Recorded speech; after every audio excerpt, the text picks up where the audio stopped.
जय श्री कृष्ण दोस्तों, हर हर महादेव। मैं पूनम पांडे आप सभी लोगों का शक्तिकुंज चैनल पे बहुत बहुत स्वागत करती हूँ। प्रत्येक महीने में सूर्यदेव राशि परिवर्तन करते हैं, अर्थात सूर्य नारायण एक राशि से निकलकर दूसरी राशि में प्रवेश करते हैं, जिसे हम सभी लोग संक्रांति के नाम से जानते हैं।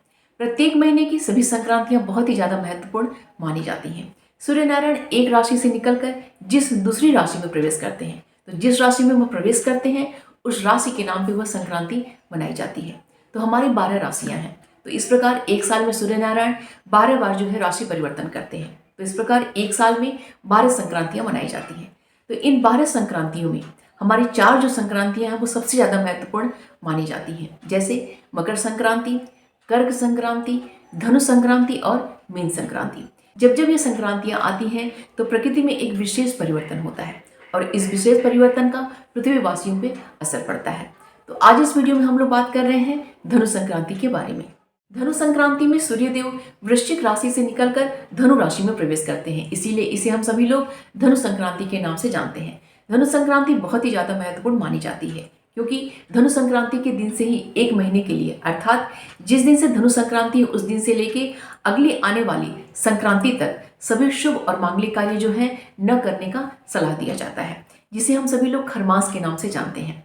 इस खरमास के महीने में शादी विवाह समारोह, सगाई समारोह, मुंडन संस्कार, जनेऊ संस्कार, नए घर का जो गृह प्रवेश है, नए व्यवसाय का प्रारंभ, ये सभी जो कार्य हैं न करने की सलाह दी जाती है, क्योंकि धनु राशि के जो स्वामी हैं वो गुरु ग्रह हैं और जब सूर्यदेव धनु राशि में प्रवेश करते हैं तो इससे गुरु ग्रह जो है वो कमजोर हो जाते हैं और जब गुरु ग्रह कमजोर हो जाते हैं तो उस समय ये जो सभी शुभ और मांगलिक कार्य हैं न करने की सलाह दी जाती है, क्योंकि शादी विवाह जैसे कार्यों के लिए गुरु का प्रबल होना अर्थात उनका तेज होना अत्यंत ही आवश्यक माना जाता है और इस समय गुरु ग्रह जो है वो कमजोर हो जाते हैं। इसीलिए खरमास के महीने में शुभ और मांगलिक कार्य न करने की सलाह दी जाती है। खरमास के महीने में शादी विवाह, सगाई समारोह, मुंडन संस्कार, जनेऊ संस्कार, ये सभी जो कार्य हैं इन्हें न करने का हमारे शास्त्रों में हमें सुझाव दिया गया है। लेकिन सभी प्रकार के जो शुभ और मांगलिक कार्य होते हैं वो खरमास में बंद नहीं होते हैं।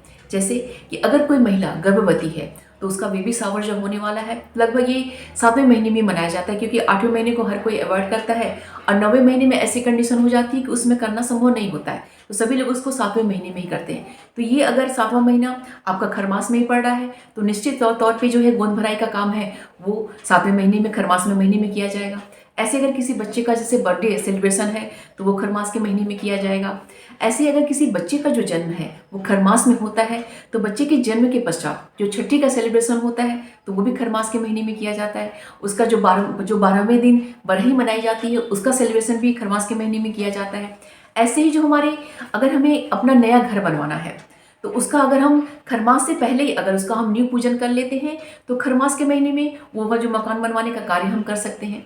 ऐसे ही अगर हमें नए व्यवसाय का प्रारंभ करना है तो अगर उसका पूजन जो है हम खरमास से पहले ही कर लेते हैं तो खरमास के महीने में अपने नए व्यवसाय का हम प्रारंभ कर सकते हैं। ऐसे ही अगर हमारे, जैसे मान लीजिए किसी की शादी विवाह है तो जनवरी में पड़ रही है, फरवरी में पड़ रही है, तो उसका जो खरीदारी का जो काम होता है अगर खरमास से पहले ही अगर उसका शुभारंभ हम कर देते हैं तो खरमास के महीने में बहुत ही आसानी से, बहुत ही आराम से हम उसकी खरीदारी हम कर सकते हैं। ऐसे ही अगर हमें नए घर में प्रवेश करना है तो गृह प्रवेश का जो पूजन होता है अगर हम खरमास से पहले ही कर लेते हैं तो भी निश्चित तौर से जो है खरमास के महीने में हम गृह प्रवेश हम कर सकते हैं। तो सभी प्रकार के शुभ और मांगलिक कार्य बंद नहीं किए जाते हैं, क्योंकि कुछ कार्यों की जो होती है वो समय निर्धारित होती है, समय निश्चित होती है, उसमें कोई भी परिवर्तन नहीं कर सकता है। लेकिन शादी विवाह है, सगाई समारोह है, मुंडन संस्कार, इन सभी कार्यों के लिए गुरु ग्रह का प्रबल होना अत्यंत आवश्यक होता है और इन सभी कार्यों को हम अपने हिसाब से उसमें परिवर्तन कर सकते हैं। तो जिस समय गुरु ग्रह मजबूत होता है तो उस समय इन कार्यों को करने की सलाह दी जाती है।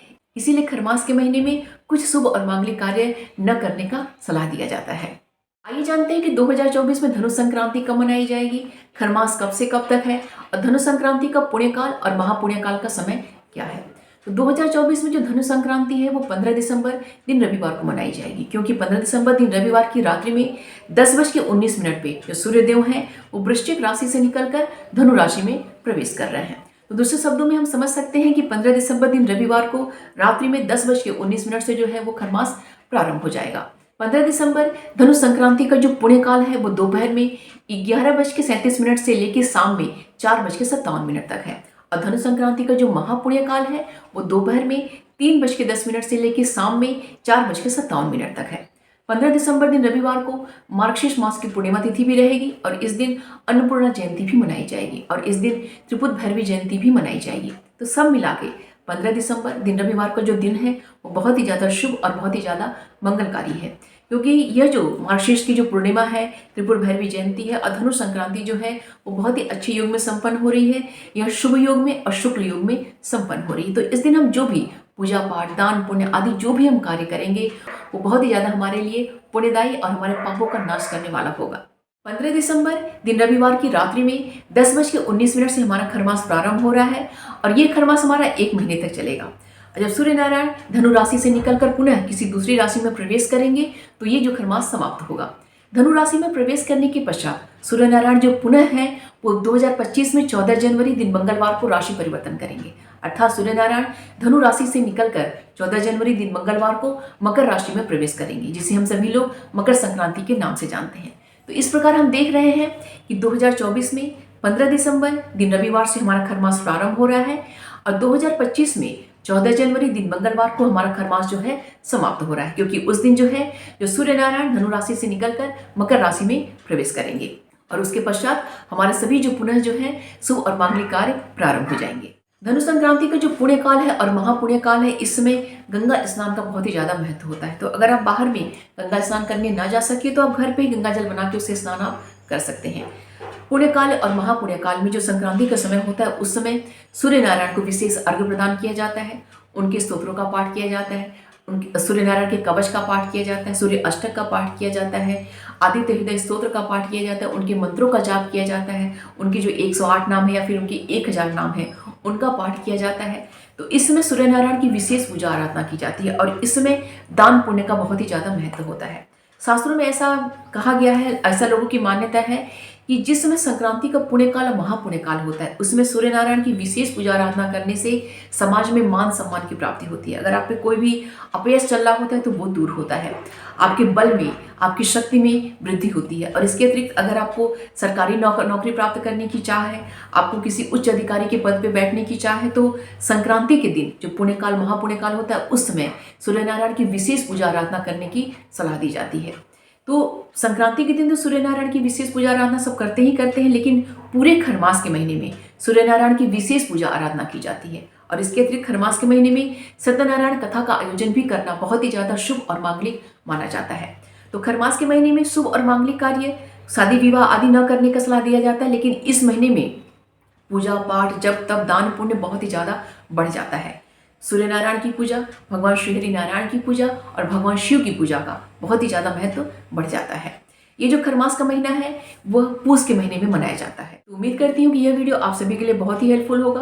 वीडियो जरा सा भी पसंद आएगा तो प्लीज़ लाइक कीजिएगा, शेयर कीजिएगा और खरमास से संबंधित कोई भी प्रश्न अगर आपके मन में है तो कमेंट बॉक्स में मुझसे पूछिएगा, मैं उसका रिप्लाई करूँगी। तो मिलते हैं अगले वीडियो में। अपना और अपनों का ख्याल रखिएगा। जय श्री कृष्ण, हर हर महादेव।